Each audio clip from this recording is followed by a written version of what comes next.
on, everyone? So the Lakers have a very important game against the Dallas Mavericks today, and the Lakers are currently sitting in ninth, 34 and 36, and you have the Dallas Mavericks, who are in the eighth seed, who are 35 and 35, as well as the Minnesota Timberwolves.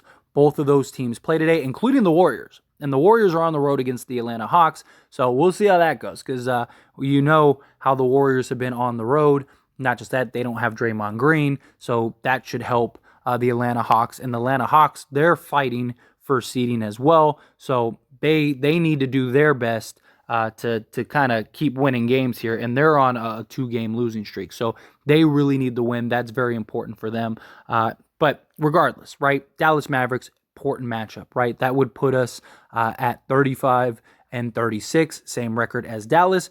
The Timberwolves, hopefully, things fall right with them. They take an L today. That would be really huge for us too. The Timberwolves play the Bulls on the road. But regardless, again, we cannot count on other teams to really bail us out. We have to do our job. And you see this standings, and you see we got teams like the Thunder. The Thunder looked like they were a tanking team, and now all of a sudden they just keep winning games. They did lose last night, which really does help, but they right on our tails. Even the Jazz are still right on our tails. The Pelicans, who have completely fallen out of the play-in, they're a team that would love to get right back into the play-in, right? And I mean, between the Timberwolves and the Pelicans, they're separated by a game and a half, across the board. 2.5 games if you want to add the Warriors. So it's going to get tough down the stretch. But you had Jim Eschenhofer. I think I said that right. If I didn't, my apologies. But he posted on Twitter basically all the teams and their next 4 games, which I thought was very interesting, right? Basically the 8th to the 12th. The Dallas Mavericks play the Lakers, the Grizzlies, the Warriors, and the Hornets. That is a tough stretch for Dallas, right? If the Lakers can beat Dallas today, then they got to play Memphis in Memphis, right? And if I'm not mistaken, I believe Ja Morant can return for that game. The way that the suspension went, they basically gave him credit for the games that he's already missed. And then they have to play the Warriors, although Warriors on the road, you know how that goes, right? The Warriors have been really bad, but that's a game where we're rooting for the Warriors, right? Because if they beat Dallas, that would be absolutely huge. Charlotte, you'd imagine that that's probably a win, but you never know, right? So Mavs have a really tough stretch. You look at the Thunder, they have Phoenix coming up and then the Clippers twice. That is a tough matchup, right? Those are really tough matchups. They lost to Toronto, so that helped. Right? Now they got Phoenix, and now they got the Clippers twice. That could be our opportunity to gain some space there.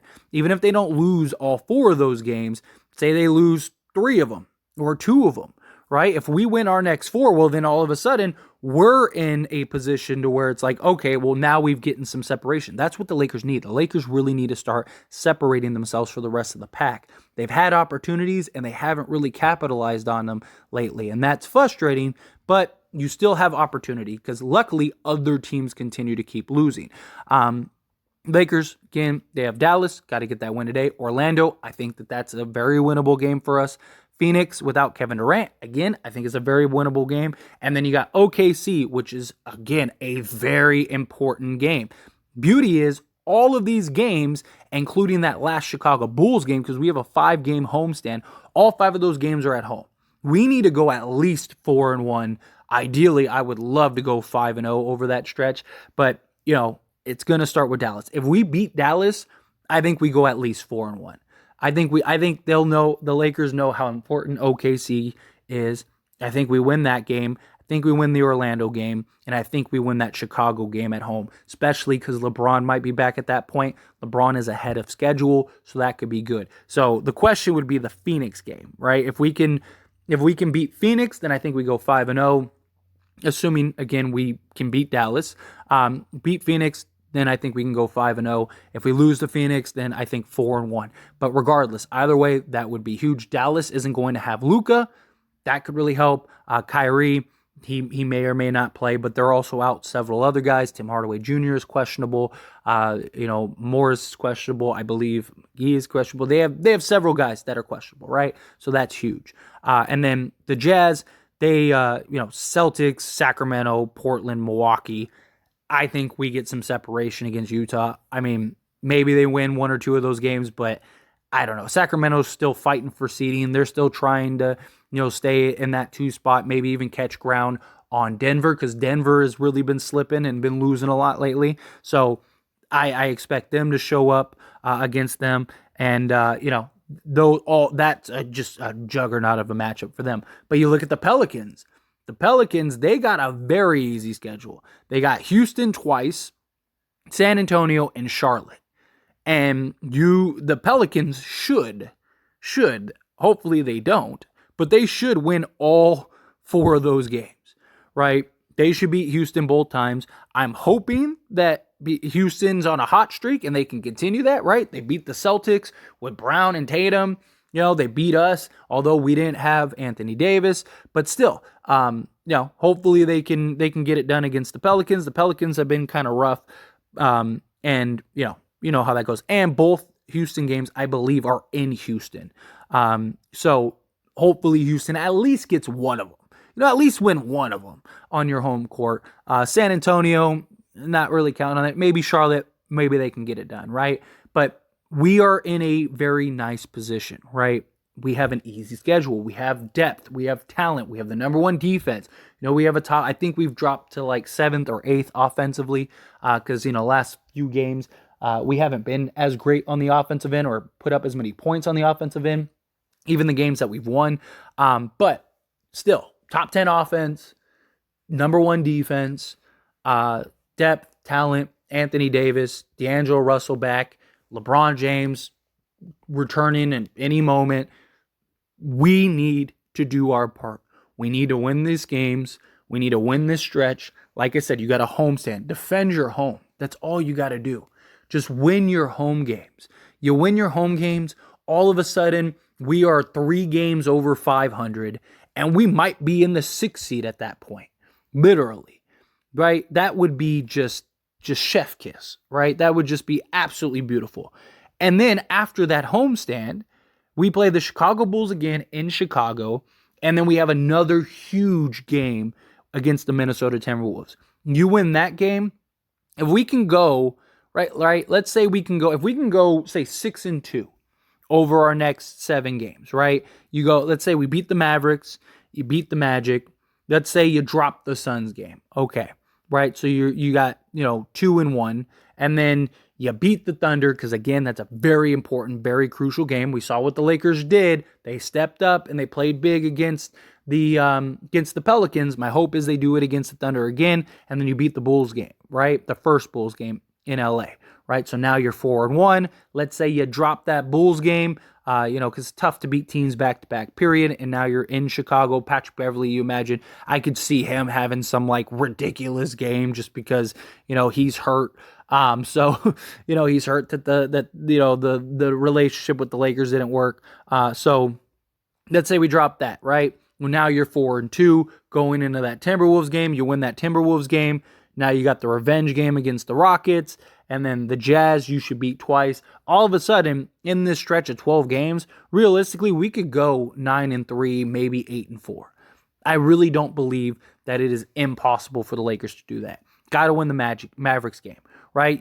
Mavericks, if you get that, Orlando, I think, is a very winnable game. The Suns is still a winnable game because they're not going to have KD, right? Thunder, winnable. Bulls, both Bulls games you can win. LeBron will probably be back for one of those, if not both of those, hopefully.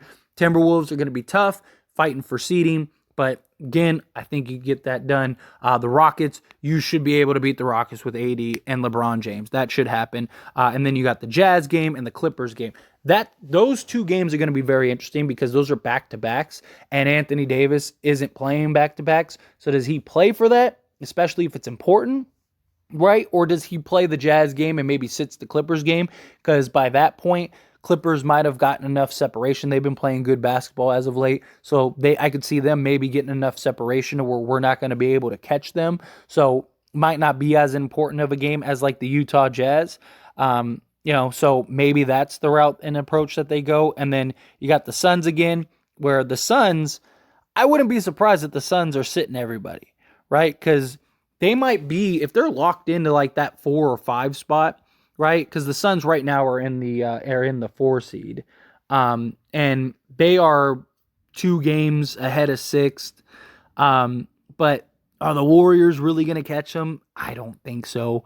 Are the Timberwolves really going to catch them? I don't think so. So I mean, if they're locked into that 4 or 5 spot, I don't think that I could see them sitting guys. I know a lot of people feel otherwise. A lot of people are like, no way the Suns do that. Look, Kevin Durant is already hurt, right? You got a guy who's injury prone in Chris Paul. You got Devin Booker. Like, I don't think they're going to risk it just to say, oh, we beat the Lakers. I don't think they care. They got Kevin Durant now. I think they'll trust this team. And I really think that they made that trade, not just so much for this year, but for next year also. I think it was more so of like, let's get KD now. So now we can, in the offseason, build a team that can work with the guys that we got. Just kind of my 2 cents on that. But again, we have the talent. We have the roster. We have the depth. You have D'Angelo Russell and Anthony Davis. 2 guys that are more than capable of winning most, if not all, these. Even without LeBron James, we should win. You can make an argument without LeBron James, we should win every single one of those games, right? Realistically, we're probably not. You're going to take losses is how it goes. I don't see us going 12-0. Could we? Possibly. But it's tough to do in the NBA, period. Although I don't think it's impossible, but I think at least 8-4, 9-5, 9-3, I think is very realistic, even without LeBron James. D'Angelo Russell is more than capable of playmaking and scoring. He's a guy that can get you 20 and 9 a game. He's shown it already. I mean, he's even had a 33, 6 and 9 or something like that. He's already shown the ability to be able to be that second guy, be a guy that can go score. Anthony Davis has already shown that he's a guy that can be and play like a top 5, top 10 guy. And you see stretches where he looks like the best player on the planet at times. I think he's more than enough to carry this team. D'Angelo Russell, with the depth that we have, they have the talent. They have all that they need to win without LeBron James, right? We have a winning record with this new team without LeBron James. So there's not really any excuses. You got to get it done. You're going to drop a game here and there. That's fine. But you go in this stretch. If you go 8, right? Say you go 8-4 in this 12-game stretch, that puts you at 42 wins, right? So now you'd be 42-40, you'd be 2 games over 500.